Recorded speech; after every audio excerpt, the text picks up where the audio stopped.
Suite aux attentats de janvier 2015, le président de la République a décidé de renforcer la protection nationale par un appel à la réserve opérationnelle constituée de la réserve d'engagement et de la réserve de disponibilité.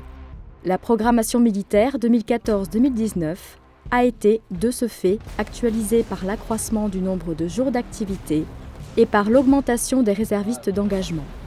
La réserve d'engagement est forte aujourd'hui d'un effectif de près de 16 000 réservistes dans l'armée de terre.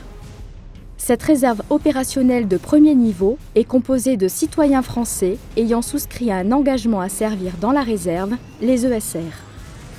Ils sont susceptibles d'être convoqués à tout moment pendant la durée de leur contrat et intégralement soumis au statut général des militaires lors de ces convocations. C'est une réserve d'emploi intégrée aux formations d'actives dont elle renforce les capacités opérationnelles sur le territoire national et en opération extérieure. La réserve de disponibilité, autrement appelée réserve opérationnelle de deuxième niveau, est composée de tous les militaires arrivés en fin de carrière ou en fin de contrat. Ils restent statutairement susceptibles d'être convoqués jusqu'à 5 ans après leur départ du service actif.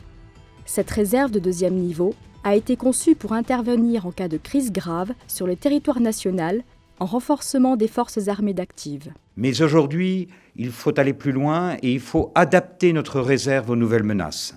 C'est pour ça que nous allons développer, multiplier les effectifs, développer les unités de réserve et surtout engager nos réservistes sur la protection du théâtre national.